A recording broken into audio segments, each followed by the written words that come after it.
Hello everyone, Arun Panchal this side. Welcome to QAP Quant by Arun Panchal. So guys, ये आपका set दिया हुआ है missing tabular पे, ठीक है। आप एक बार इसको खुद से ट्राई करो, है ना। और जो स्टूडेंट्स बहुत टाइम से मेंस के रेगुलर सेट करते हैं उनसे ये सेट होना चाहिए, ठीक है। सेट में इंपॉर्टेंट है मल्टीपल लेयर्स है, ठीक। कुछ वैल्यू कंस्ट्रेंट्स आपके दिए हुए हैं, आप कैसे वैल्यूज को चूज करते हो, ठीक है। कैसे आप इंफॉर्मेशन को क्लब करते हो, है ना। मल्टीपल लेयर्स है इंफॉर्मेशन का, है ना। तो कैसे आप उसको सिलेक्ट करते हो वो ज़्यादा इंपॉर्टेंट है सेट के अंदर, ठीक है। तो परफेक्ट है आपका SBI PO IBPS PO mains के लिए, ठीक। खुद से ट्राई करो, आई होप आपसे होना चाहिए। सपोज अगर किसी वजह से नहीं होता है आपसे या आप कहीं डिफिकल्टी फेस करते हो, सो तब जाके आप इसकी वीडियो सोल्यूशन देखिएगा। बट आई विल सजेस्ट कि आप एक बार इसको एक दो अटेम्प्ट पे इसको ट्राई करो, होना चाहिए आपसे, ठीक है। चलिए, a power station generates 20 Z units of electricity. From this station, some electricity supply goes to a main station T. And from there, all electricity to three regional substations, that is P, Q and R. Each regional substation is linked to a transmission line, that is P1, P2 and P3, that supplies electricity to the three areas A, B and C respectively. देखो क्या क्या दिया हुआ है, एक बार हम लोग draw कर लेते हैं पिक्चर क्या आपको दिया हुआ है। देखो एक पावर आपका हाउस है ना, जो भी है जनरेटर है या जो भी है, वो 20 जेड यूनिट इलेक्ट्रिसिटी आपका जनरेट करता है, ठीक। वो आपका कुछ पार्ट ऑफ इलेक्ट्रिसिटी यहाँ पे आपको दिया हुआ है सम इलेक्ट्रिसिटी, यानी सारी इलेक्ट्रिसिटी आपकी ट्रांसफर नहीं हो रही है, 20 जेड आपका ट्रांसफर नहीं हो रहा है, उसमें से कुछ पार्ट आपका ट्रांसफर हो रहा है। किधर ट्रांसफर करा है वो सबस्टेशन टी पे, ठीक। और इन सबस्टेशन टी से, है ना, सारी electricity that is all electricity तीन सबस्टेशन पी क्यू आर पे जा रही है, ठीक। तो यहाँ से आपका कुछ पार्ट ऑफ इलेक्ट्रिसिटी सप्लाई होगा टी पे। अब टी पे जो भी इलेक्ट्रिसिटी आपकी आती है सारी की सारी वो आपके डिस्ट्रीब्यूट कर देता है तीन सबस्टेशन, ठीक। तीन सबस्टेशन आपके कौन कौन से, पी दे दिया, क्यू दे दिया और आपका आर दे दिया। अब हर सबस्टेशन आपका एक पाइपलाइन से कनेक्टेड है, ठीक है। That is P1, that is P2 और P3। थ्रू दीज पाइपलाइंस, है ना, ये तीन एरिया में इलेक्ट्रिसिटी सप्लाई करते हैं, एरिया ए, एरिया बी और एरिया आपका सी दिया हुआ है, ठीक। ये पूरा सिनेरियो आपको दिया हुआ है, ठीक। अब कुछ आपकी इंफॉर्मेशन दी हुई है, कुछ आपका टेबल दिया हुआ है, ठीक है। तो वन बाय वन हम लोग देखते हैं कि कैसे वेरिएबल्स हम लोग इसके निकालेंगे। Out of the these three lines exactly two suffer transmission loss while one line has no loss. Guys this is important point, ठीक है। वो ये बोल रहा है कि जो दो पाइपलाइन है आपकी, है ना, P1 P2 P3 तीन पाइपलाइन है, जिसमें से दो लाइंस पे आपका क्या दिया हुआ है, ट्रांसमिशन लॉस। ट्रांसमिशन लॉस का मतलब ये है कि जैसे मान लो पी पे है ना, पी पे मेरे पास मान लो 10 यूनिट ऑफ इलेक्ट्रिसिटी है, उसने सप्लाई करी एरिया ए को। तो एरिया ए पे सारी इलेक्ट्रिसिटी आपकी ट्रांसफर नहीं होगी, कुछ इलेक्ट्रिसिटी का क्या हो जाएगा, आपका लॉस हो जाएगा, ठीक है। अब वेदर कैसे भी लॉस हो रहा हो, ट्रांसमिशन लॉस या कैसे भी लॉस है, 10 यूनिट्स की 10 यूनिट सारी आपकी इस एरिया पे रिसीव नहीं होगी, कुछ लॉस होगा, ठीक। तो वो ये बोल रहा है कि तीनों पाइपलाइन में से ना किसी दो पाइपलाइन पे तो लॉस है, एक पाइपलाइन पे आपका लॉस नहीं है। दैट मीन्स ये कंफर्म है कि इन तीनों एरिया में से, है ना, कि जो पी ट्रांसफर कर रहा है ए पे, मान लो कुछ लॉस इस पे, मान लीजिए यहाँ पर कुछ लॉस है, और किसी एक पाइपलाइन पे आपका लॉस नहीं है। दैट मीन्स जो भी इलेक्ट्रिसिटी यहाँ सबस्टेशन आर पे आएगी, पी पे या क्यू पे, वो सारी की सारी आपकी ट्रांसफर होनी चाहिए किस पे, उस एरिया पे, थ्रू थ्रू द पाइपलाइन, ठीक। बट मुझे अभी ये नहीं पता कि वो कौन सी पाइपलाइन होगी जिसपे लॉस आपका होगा। देखो कुछ इन्फॉर्मेशन टेबल के थ्रू दी है ना। सबस्टेशन पी किसको सप्लाई कर रहा है, एरिया ए को। क्यू किसको सप्लाई कर रहा है, बी को। और आर आपका किसको सप्लाई कर रहा है, सी को। एक बार देख लेते हैं और क्या क्या इन्फॉर्मेशन है। Exactly two substation receive the same amount of electricity from same amount of electricity, one of them is P. ये एक और इम्पोर्टेंट इन्फॉर्मेशन है गाइस। आप देखो कि वो ये बोल रहा है कि जो दो सबस्टेशन है ना उस पे same amount of electricity receive हुआ है, ठीक है। जिसमें से एक आपका सबस्टेशन क्या दिया हुआ है, पी दिया हुआ है। यानी जो सबस्टेशन पी पे आपकी इलेक्ट्रिसिटी आई होगी, है ना, वो या तो आपकी किसके इक्वल होगी, क्यू के, या फिर आपकी किसके इक्वल होगी, होनी चाहिए आपके पास आर के इक्वल होनी चाहिए, ठीक। नेक्स्ट है electricity left unused at the power station that is 2y plus A minus 30। Okay, ना तो मुझे भी y पता ना ही पता, ठीक है। तो ऑलरेडी आपको ये पता था कि भाई 20 जेड यूनिट है, उसमें से कुछ यूनिट आपकी क्या है ट्रांसफर हो रही है टी पे, ठीक है ना, उसमें से यानी कुछ पार्ट, ये जो अनयूज्ड पार्ट है उसका परसेंटेज आपको दिया हुआ है, ठीक। तो y और a अगर मुझे पता चल जाएगा तो एग्जैक्ट मैं इन्फॉर्मेशन निकाल सकता हूँ। y m is 50% more than y, z का एक रिस्ट्रिक्शन है, z is less than 600 and m is greater than n where n is a multiple of 10। Okay, तो देखो कुछ इन्फॉर्मेशन यहाँ पर एग्जैक्टली मुझे दिया हुआ है p का, बाकी वेरिएबल्स हैं, वेरिएबल्स में कैसे निकाल रहा हूँ वो इम्पोर्टेंट है आपका, ठीक। अब आप देखो कि ये इन्फॉर्मेशन थी कि exactly two substation receive the same amount of electricity that is one of them is p, ठीक। अब P पे अगर 1500 मेरा इलेक्ट्रिसिटी रिसीव हुआ है तो या तो वो किसके इक्वल होगा, आइदर Q के इक्वल होगा या फिर वो किसके इक्वल होगा, आइदर R के इक्वल होगा। अब आप देखो अगर मैं ये कह रहा हूँ कि जो P पे रिसीव हुई है दैट इज 1500 वो आपका Q के इक्वल है सपोज, है ना। तो Q पे आपकी कितनी रिसीव हुई है इलेक्ट्रिसिटी, दैट इज 2Z। तो 1500 मेरे पास किसके इक्वल होना चाहिए, 2Z के। दैट मींस Z की जो वैल्यू निकल कर आएगी that is 1500 over 2 that is equal to 750, ठीक है। बट जेड का यहाँ मुझे रिस्ट्रिक्शन दिया हुआ था, value of Z should be less than 600। तो guys this is very sure कि जो इलेक्ट्रिसिटी पी और आर पे जो आपकी रिसीव हुई होगी ये both are should be same, ठीक है। ये वाला केस में क्या कर दूंगा, आपका कैंसिल कर दूंगा, क्योंकि जेड की जो वैल्यू है मेरे पास यहाँ पर क्या आ रही है 750 से ज्यादा आ रही है, ठीक। तो एक पॉइंट मेरा यहाँ पर ड्रॉ कर लिया मैंने कि 1500 यहाँ पर है, तो यहाँ पर भी मेरे पास कितना होना चाहिए 1500, है ना। देखो 50 m है तो m की जो वैल्यू हो गई दैट इज 1500 over 50, तो m की जो वैल्यू आ गई वो मेरे पास कितनी आ जाएगी 30, ठीक। p और r पे दोनों पे सेम अमाउंट ऑफ इलेक्ट्रिसिटी आपका रिसीव हुआ है, m आ गया मेरे पास 30 और m का जो वैल्यू आपका दिया हुआ that is 50% more than that of y, है ना। तो m रेशियो y डायरेक्टली लिख दो, है ना, ज्यादा इतना कैलकुलेटिव पार्ट है नहीं जो आपको क्लियर ना हो। 3 और 2 था, अगर ये 30 हो तो y की वैल्यू मेरे पास कितनी आ जाएगी 20 आ जाएगी, ठीक है। तो धीरे धीरे सारे वेरिएबल्स निकल जाएंगे, है ना। अभी m और y मेरे पास निकल चुका है, ठीक, सॉरी। अब देखो एक और इंफॉर्मेशन थी, out of these 3 pipelines exactly two suffer the transmission loss. अगर आप P पे देखोगे, देखो P पे यूनिट रिसीव्ड हुई है 1500, ठीक है। और ये जो सप्लाई कर रहा है जिस एरिया को, उस एरिया पे आपकी जो यूनिट रिसीव हुई है दैट इज 50 के। ट्रांसमिशन लॉस इसने डायरेक्टली दे दिया P पे दैट इज 33.33%। तो मुझे ये तो क्लियर हो गया ना कि भाई पाइपलाइन P1 पे तो मेरा कुछ ना कुछ ट्रांसमिशन लॉस है ना। तो अब पाइपलाइन या तो बची P2 या बची P3, इन दोनों में से किसी एक पे क्या होना चाहिए लॉस, और किसी एक पे आपका लॉस नहीं होगा, ठीक। तो P का आप इंफॉर्मेशन निकाल लो कि P पे तो 1500, मैं इस नेक्स्ट वाले पेज पे कर देता हूँ। P पे तो टोटल 1500 रिसीव हुआ था, ठीक है। ट्रांसमिशन लॉस है आपका 33.33% 1/3, ठीक है। तो 500 का लॉस हुआ दैट इज 1500 का कैंसिल आउट कर दो, है ना। 500 आ जाएगा, तो 1000 यूनिट्स आपकी इलेक्ट्रिसिटी एरिया ए पे रिसीव हुई, ठीक है। अब P1 पे मेरा जो है वो लॉस है, बट आइदर P2 या P3 पे किसी पे आपका लॉस होना चाहिए आपके पास, ठीक। अब आप देखो नेक्स्ट इसने और कुछ दिया हुआ है P और R के बारे में। Q के बारे में तो मेरे को यूनिट रिसीव एट एरिया नहीं दिया हुआ है, B पे कितनी रिसीव हुई है। R पे आप देखो, ठीक है, यहाँ तो मुझे पता चल गया कि 1500 था, है ना। Unit received at m multiply n plus 10। अब देखो m का वैल्यू मुझे एग्जैक्टली पता है 30 मुझे दिया हुआ है, m is greater than n, है ना, और where n is a multiple of 10। तो आप देखो n की मेरे पास क्या क्या वैल्यूज पॉसिबल है। अगर m 30 है तो ऑब्वियस है मल्टीपल ऑफ 10 दिया हुआ है, तो ये 10 होना चाहिए या 20 होना चाहिए। 20 से ज्यादा नहीं होगा, 20 से ज्यादा तो क्या हो गया मेरे पास 30 हो जाएगा, है ना। तो m और n क्या हो जाएंगे इक्वल, बट यहाँ पे कंडीशन है m should be greater than n, ठीक।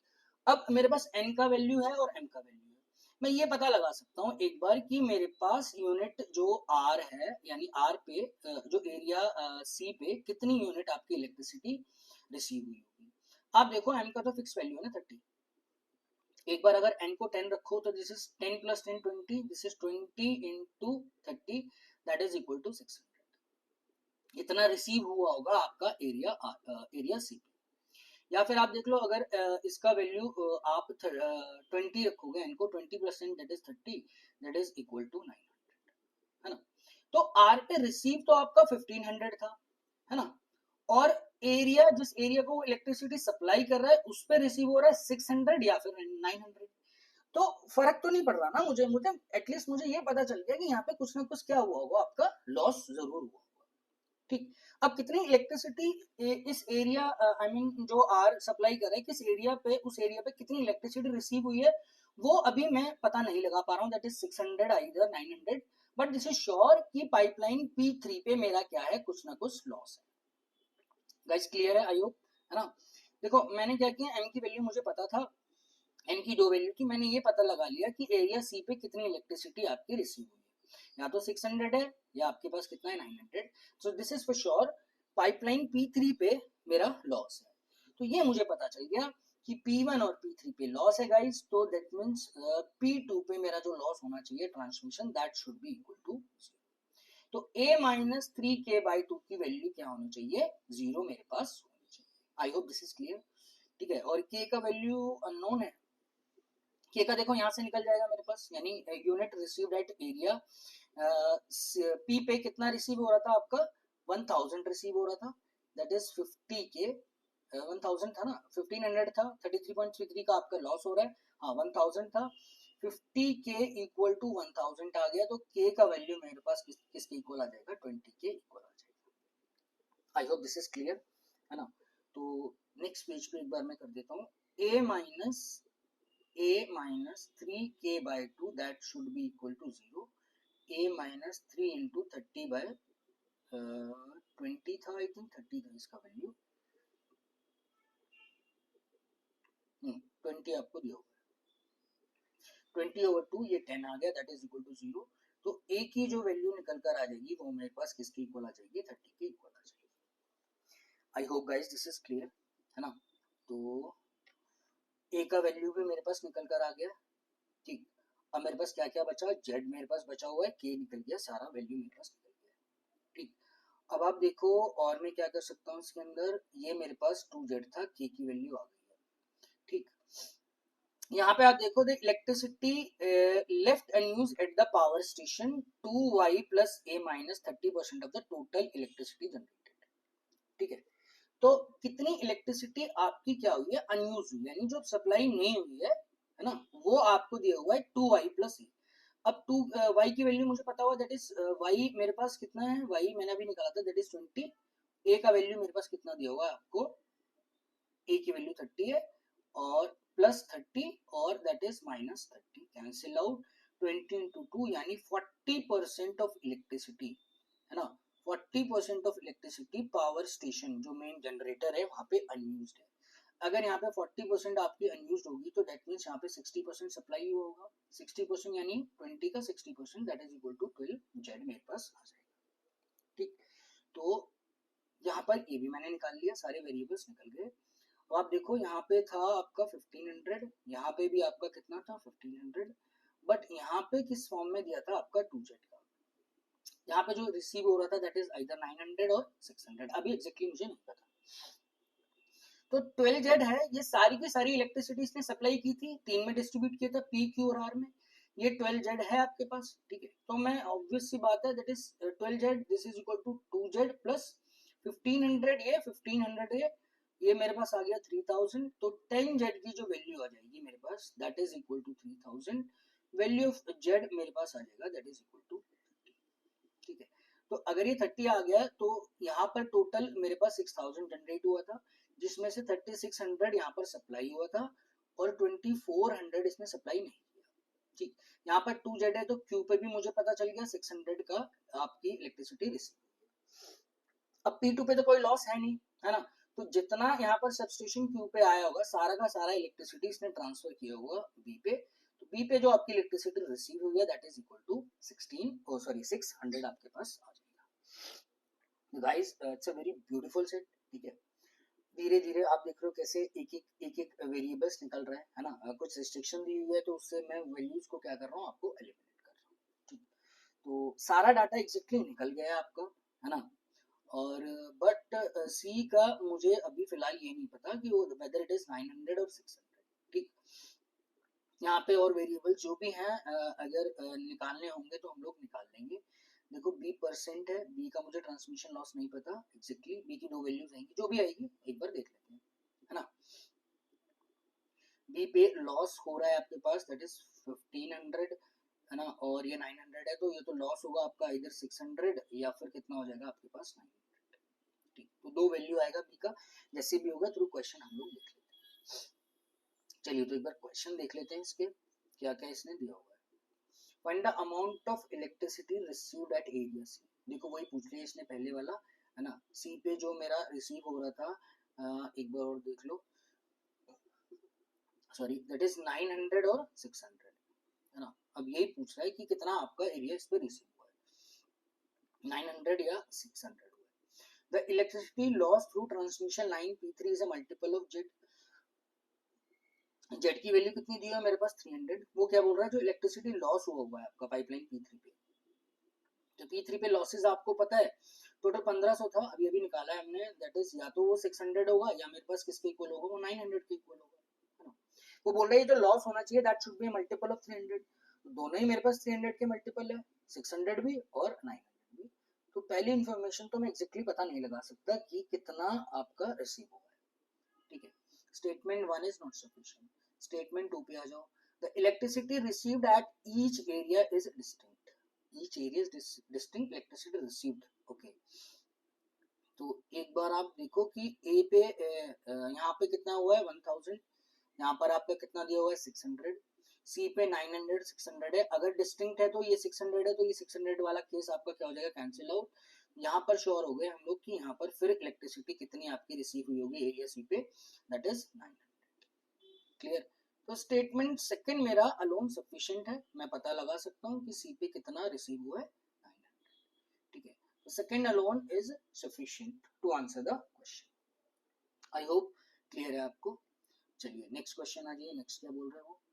If the electricity received at all given areas distinct. अभी अभी देखा है हमने डिस्टिंक्ट है, तो ए पे रिसीव हुआ होगा 1000, इस पे 600 और उस पे मेरे पास कितना होगा। Then find the difference between the total amount of electricity in substation T and electricity received at area C। Electricity received at area C 900 है ही आपके पास। अब आप एक बार देख लो टी का amount of electricity at in station substation T. T पे आपका कितना जनरेट हो रहा था या कितना रिसीव हो रहा था 12Z, दैट इज 3600। ओके, इन दोनों का आपसे क्या मांग रहा है difference. So this is 3600 minus 900, है ना, तो आपके पास आ जाएगा दैट इज 2700 आपके पास आ जाना चाहिए। ठीक, सो अच्छा ये क्वेश्चन है that is 3600 minus 900, this is 2700। ठीक, answer of this question is option number. ठीक है गाइस, एक बार आपने वैल्यूज निकाल लिया आपकी, है ना, तो अब क्वेश्चन बहुत प्रिटी स्ट्रेट है, सिर्फ आपको वैल्यू उठानी है, कैलकुलेट करना है, डिफरेंस है एडिशन है क्या है, और आप इसको इजीली पिक कर सकते हो आंसर। नेक्स्ट आप आ जाओ, which of the following statement is are definitely correct. ठीक है, तो देखो y का वैल्यू जो आ रहा था मेरे पास, आई थिंक y का 20 था, सारी वैल्यू लिख लेता हूँ मैं एक बार। m मेरे पास 30 था, k की वैल्यू अगेन मेरे पास कितनी आ रही थी 20। फर्स्ट स्टेटमेंट क्या कहती है कि y is equal to m minus k by 2, that is 30 minus k, k का 20 है, 20 ओवर 2 दिस इज 10, 20 आ रहा है, और y is equal to y की वैल्यू 20 है। हाँ ये आपका करेक्ट हो गया। ठीक है, n is less then k, n की दो वैल्यू आ रही थी, दैट इज 10 और दैट इज 20, और n k इक्वल टू 20 आ रहा है, तो n इज लेस देन, यहाँ से तो k लेस आ रहा है n, है ना, 10 इज लेस देन 20, बट 20 एक वैल्यू और है n की, तो n is equal to k। ठीक है, तो n is less than and equal to k आ जाएगा। ठीक, तो ये पूछा डेफिनेटली करेक्ट, तो दिस इज पार्शियल करेक्ट, है ना, आपका लेस भी है और इक्वल भी है, तो मैं फिर इसको ऐसे डेफिनेटली करेक्ट में मैं नहीं लूंगा। नेक्स्ट आप आ जाओ, electricity received at substation P and Q same नहीं, क्यू और आर पे सेम था आपका, दोनों पे 1500 था, एक बार चेक कर लो, है ना, क्यू पे आई थिंक या शायद क्यू पे 600 था आपके पास, है ना, हाँ क्यू पे 600 है, पी और आर पे दोनों पे इक्वल है, वो बोल रहा है पी और क्यू पे, तो दिस स्टेटमेंट इज रॉन्ग। तो ओनली वन आपका करेक्ट है definitely, so answer of this question is option number C. Next आप आ जाइए, which of the following can be the possible value of P. तो बी का आई थिंक आपके पास दो वैल्यू आ रही थी, बी का एक बार आप चेक कर लो कि बी किसका आपका दिया हुआ है, that is a transmission loss, ठीक है, बी का ट्रांसमिशन लॉस आपका दिया हुआ है, ये कितना रिसीव हो रहा है इस पे 500, ट्रांसमिशन लॉस था 600 या 900 का, ठीक है, तो दैट इज 1500 पे कैलकुलेट करोगे आप, सॉरी 600 का लॉस है, तो दैट इज मल्टीप्लाई बाय 100, है ना, कैंसिल आउट 15 का 4 टाइम्स, या तो ये 40% होगा, अगर मैं 900 ले रहा हूँ ओवर 1500 पे, तो that is multiply by 100, cancel out 15 का ये कितना टाइम्स आ रहा है 6 time, that is equal to 60%, ठीक है। तो पॉसिबल वैल्यू मांग रहा है बी की दो वैल्यू होगी, आप या तो आपके पास 40% होगा, या आपके पास कितना आ जाएगा 60% आ जाएगा, ठीक है, 60 ये करेक्ट है ना, और बी 40 60 ये भी करेक्ट है, ठीक है, more than one option is correct, so answer of this question is option number D आपके पास, ठीक है। So guys I hope this is useful, ठीक है, ये सेशन आपके लिए यूजफुल रहा होगा, ठीक है, और आप एक बार खुद से ट्राई करो इसको, है ना, वीडियो सॉल्यूशन देखो, सपोज अगर वीडियो सॉल्यूशन में भी आपको कनेक्ट नहीं होता है तो प्लीज आप कमेंट करिए, फिर उसको हम लोग सॉर्ट आउट करने की कोशिश करेंगे, मैं एक बार और आपको अच्छे से एक्सप्लेन कर दूंगा, ठीक है, चलिए thank you, thanks a lot for watching the video.